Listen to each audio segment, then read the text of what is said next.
après la revue des titres et le focus de la rédaction, le focus de la rédaction cette semaine qui a fait une comparaison entre l'animisme et le christianisme, eh bien, vous avez suivi avec intérêt, bien sûr, ce focus de la rédaction de cette semaine. Comme annoncé en début d'émission, nous sommes avec l'invité. Avec lui, nous parlerons de la Pentecôte faite chez les chrétiens du monde entier aujourd'hui. Notre invité s'appelle Prince Aziaye. Il est le responsable du ministère de la destinée glorieuse. Prophète, bonjour. Bonjour, Merci d'avoir fait le déplacement. de rien. Alors, Gloire à Dieu. bonne fête à vous. Merci et mais à vous aussi. Merci. Alors, quand on parle de Pentecôte, c'est Ouais. quoi la signification dans la Bible? Ok, dans la Bible, déjà dans le livre de Actes chapitre 2, la Bible a mentionné le système global de Pentecôte. C'est là que l'Esprit de Dieu est descendu sur les apôtres selon l'ordonnance que Christ même leur a confiée. Il a dit, restez à Jérusalem jusqu'à ce que j'envoie l'Esprit de Dieu. Et quand l'Esprit de Dieu est descendu, il s'est passé un miracle que les gens même ont témoigné. Et tous ceux qui étaient là présents ont vu que vraiment, il y avait eu certaines langues parlées. Ceux qui n'étaient même pas juifs comprenaient, parlaient la langue des juifs. Ce qui, c'est-à-dire, tout le monde parlait des langages différents, mais il y a certaines qui parlaient les langages d'autres personnes, mais ces gens-là, ils connaissaient que ce n'était pas de leur tribu. Et ça a été vraiment un C'est-à-dire, miracle. je suis Kabier par exemple, vous Oui, êtes élevé, je parle Kabier, vous comprenez? Vous effectivement, parlez, oui, je comprends. effectivement, c'est ce qui s'est passé. Et la Bible a mentionné qu'ils parlaient de diverses langues. Et c'était un miracle. Et par là, l'apôtre Pierre a évangélisé d'un coup et beaucoup ont donné leur vie au Seigneur. Alors, on dit souvent que Oui. la Pentecôte, c'est l'Esprit de Dieu qui a été envoyé après la montée de Jésus au Oui. ciel et autres. L'Esprit Saint a combien de... D'abord, quand on parle de l'Esprit Saint, chez vous les chrétiens, c'est quoi exactement? L'Esprit Saint, c'est d'abord l'Esprit que Christ nous a envoyé. Il a dit quand il partait, il dit, je ne vous laisserai pas orphelins, je vous enverrai l'Esprit. Et l'Esprit, le consolateur. Et quand ça viendra, il vous conduira en toute la vérité. C'est-à-dire, c'est l'Esprit de Dieu qui va nous révéler ce que c'est que la parole de Dieu, ce que c'est que la vie du Christ. Et toute personne qui a l'Esprit Saint en lui, cette personne marche comme Christ. C'est l'Esprit de Christ en réalité. Alors, quand on dit vous avez reçu l'Esprit, ça veut dire que vous avez reçu Jésus. Oui, C'est un peu ça. ça dit que vous devez recevoir Jésus-Christ avant que l'Esprit ne manifeste sa puissance totalement en vous. Oui. Donc, si vous avez reçu l'Esprit Saint, c'est-à-dire que vous avez reçu Christ, vous êtes baptisé et l'Esprit maintenant est en communion avec vous. Alors, comment se manifeste l'Esprit en quelqu'un? Ok, Vous avez dit tout à l'heure qu'avant que l'Esprit ne se manifeste en voilà. nous, et autres, comment ça se fait? Merci beaucoup. Et quand l'Esprit de Dieu vient, déjà, et par exemple, dans le christianisme, nous appelons quelque chose la délivrance. Et quand un esprit possède un corps, le corps marche, agit selon ce que l'esprit le commande à faire. Et quand vous recevez l'Esprit Saint, déjà votre manière de faire sera différente des autres. C'est-à-dire, votre manière de faire sera comme Christ. Parce que c'est l'Esprit de Christ qui vous a possédé en réalité. Voilà. Prenons l'exemple du studio ici. Oui. Il y a David qui n'a pas reçu Christ. Oui. Moi, j'ai reçu Christ. Oui. De toute façon, je n'ai pas dit que c'est moi qui n'ai pas reçu. Oui. Quel sera mon mode de vie face à David? Ok. Déjà, celui qui a Christ en lui manifeste Christ qui est la paix, C'est manifester l'amour. Christ là que nous avons bien envie de comprendre. Oui. C'est-à-dire, Christ en général, c'est l'amour. Celui qui a Christ en lui, cette personne, le fruit de l'amour se manifeste en lui. Et si vous avez Christ et David n'a pas Christ, ça ne... Attention, hein, David est plus présent à Oh, l'église que moi. Hein. oui, c'est un exemple. On dirait une femme. Hein. David, il dort pratiquement à Voilà, l'église. Hein, donc, c'est un voilà. enfant de Dieu. C'était juste un exemple que j'aurais Oh oui, pris oh comme oui. ça.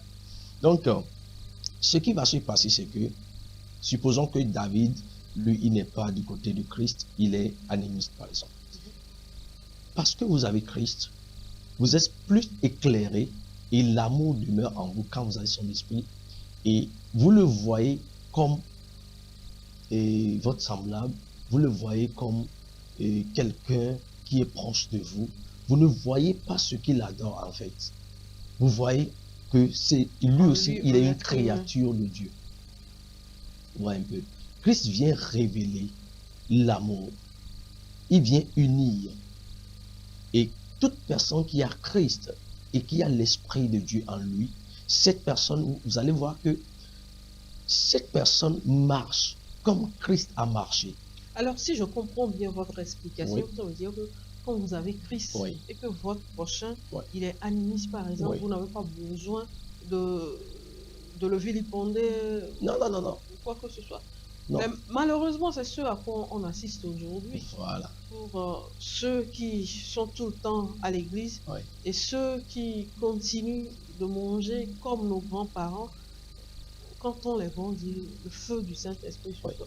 Ceux-là, ils ont fait quoi pour qu'on envoie le feu du Saint-Esprit? Voilà. C'est une très bonne question. Parce que beaucoup de personnes aujourd'hui n'arrivent pas à comprendre ce côté.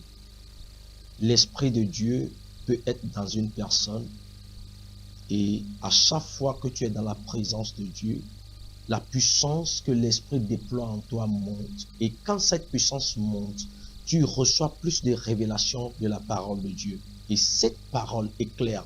Maintenant, celui qui n'a pas Christ est animiste.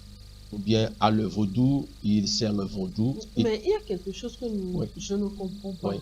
On dit que nous sommes tous des créatures de Dieu. Oui. Pourquoi dire encore que celui-ci n'a pas fait celui-ci? Voilà. Le truc, c'est que... Si réellement, c'est Dieu qui nous a créés, Oui. le vaudou n'a créé personne. Oui. Dieu a créé toi, en fait. Même le diable, c'est pour Dieu. Mais le problème, c'est que le diable, vraiment, s'est détaché de Dieu. Ça ne veut pas dire que Dieu ne l'aime pas. C'est pourquoi quand nous voyons dans la Bible dit que les enfants de Dieu sont réunis et le diable était venu.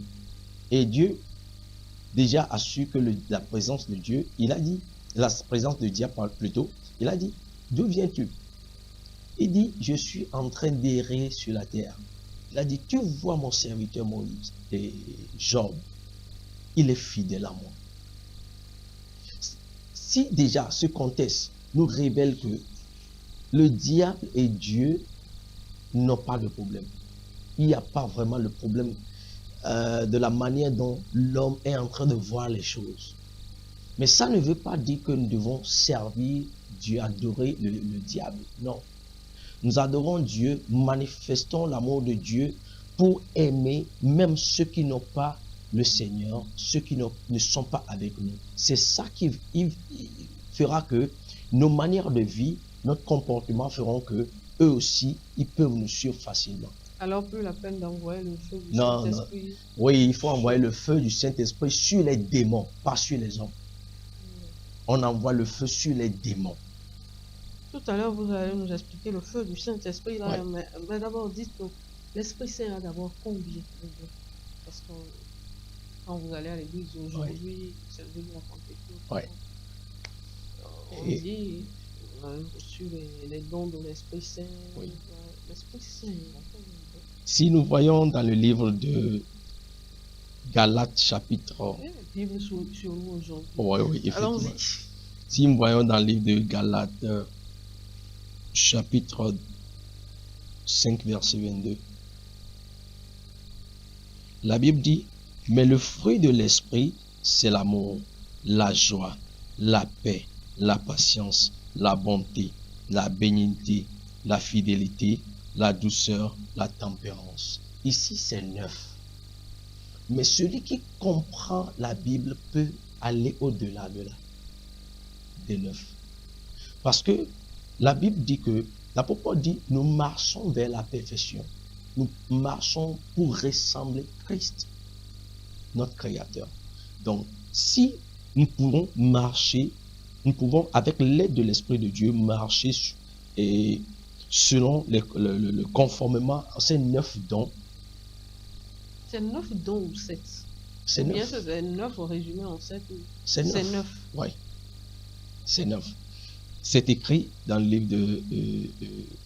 c'est-à-dire, c'est le fruit ici. C'est le fruit ici. Et quand nous parlons du Saint-Esprit, déjà, c'est le fruit vraiment qui est mentionné. Et toute personne qui marche selon les préceptes du Saint-Esprit, cette personne révèle le fruit du Saint-Esprit. Et le fruit du Saint-Esprit, c'est Christ en réalité. C'est de là que quelqu'un peut dire que voilà, cette personne a Christ. Sa manière, son mode de vie révèle Christ. Voilà. Alors, dites-nous, pourquoi les chrétiens s'habillent en rouge pour le jour de Pentecôte? Parce qu'aujourd'hui, quand vous allez à l'église, dans beaucoup de ministères, les gens sont en rouge, que ce soit les groupes de musique, les fidèles. Pourquoi? Même chez les catholiques, les prêtres ont déjà le rouge a une signification du sang de Jésus, du feu de puissance. Donc, s'il s'habille en rouge, c'est pour révéler cette puissance qui sort au travers du Saint-Esprit. Parce que la Bible dit le jour du Pentecôte, le Saint-Esprit est descendu comme une langue de feu sur les apôtres. C'est juste une signification. Parlons de langue de feu. Pourquoi dit-on le feu du Saint-Esprit? J'ai bien envie de comprendre. Est-ce que le Saint-Esprit, lui, vient toujours avec du feu ou bien c'est une manière de parler? Ok, si on dit le feu du Saint-Esprit, la Bible dit que le Dieu que nous servons, c'est un Dieu de feu dévorant. Il vient sous forme de feu, c'est une révélation qui est cachée là, sous forme de feu pour réanimer l'homme.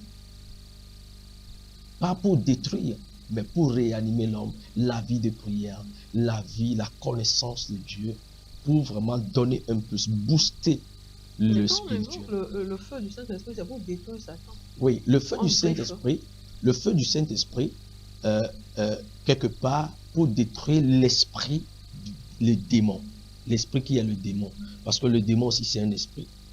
Et l'esprit, le démon, le feu du Saint-Esprit dont nous parlons au niveau du Pentecôte, c'est un feu pour réanimer, pour donner plus de force. C'est pourquoi quand Pierre, qui était peureux, quand il a reçu le feu en lui, il est devenu un homme fort, un homme de puissance. Alors, entre le feu du Saint-Esprit et le sang de Jésus, lequel est plus puissant? Le feu et le sang. Il n'y a pas comparaison. Vous voyez? Parce qu'on nous a dit que le sang est versé pour nous sauver. Maintenant, le feu, il est là pour consumer, il est là pour... C'est quoi exactement? C'est quoi le plus puissant? Voilà, le sang est plus puissant. Parce que c'est à travers du sang que le feu a révélé sa puissance. La Bible dit quand le sang est versé, les saints se sont réveillés. Parce que la puissance du saint a redonné la vie au sang. Ce qui était saint le temps-là. Et sur Golgotha, il y avait, c'était appelé le monde, le crâne. Bon, quand le sang est versé automatiquement, non seulement ceux qui ne croyaient pas en Christ, ils ont vu que vraiment cette personne c'est un Dieu. Le voile est déchiré, le sang a plus de puissance. Quand le sang d'un seul coup est tombé à terre, tout ce qui est dans la terre, qui doit prendre vie, ont pris vie. C'est-à-dire les saints sont revenus en vie. Voilà. Donc, je peux dire que le sang a plus de puissance que le feu. Dernière question peut-être de notre entretien. Dites-nous, quelqu'un qui n'a pas reçu Jésus, est-ce que l'Esprit Saint peut se manifester en cette personne? Je peux dire quelque part... par exemple, je suis né, je ne vais pas à l'église, je ne vais pas chez les marabouts non plus, je ne vais pas chez les vaudous, je suis là. Est-ce que le Saint-Esprit peut se manifester en moi un jour? Le Saint-Esprit peut se manifester. Ça se manifeste en quel sens? Quand Dieu veut vraiment parler à son serviteur, ou bien veut parler à son fils qui a reçu Jésus, si je parle de ce côté, qui a reçu, il peut utiliser même un fou qui ne comprend rien. Il peut même utiliser un bébé, il peut utiliser tout le monde. Le truc, c'est que quand Saul, qui était devenu Paul,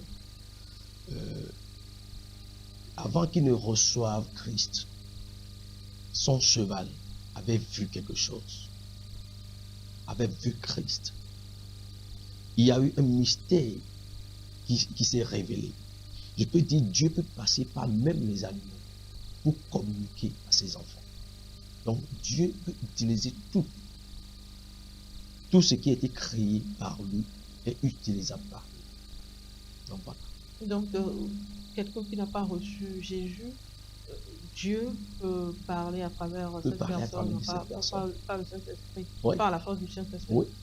Alors, nous disons merci. Malheureusement, nous n'avons plus assez de temps. Nous voulons qu'on continue un peu, surtout avec cette histoire du feu du Saint-Esprit, mais malheureusement, nous n'avons plus de temps. Oui, Merci à vous, prophète Prince Aziae, d'avoir pris part à cette émission. Ce fut un plaisir pour nous d'échanger avec vous et bien de choses à tout votre ministère. Oui, merci beaucoup. Excellent dimanche à vous.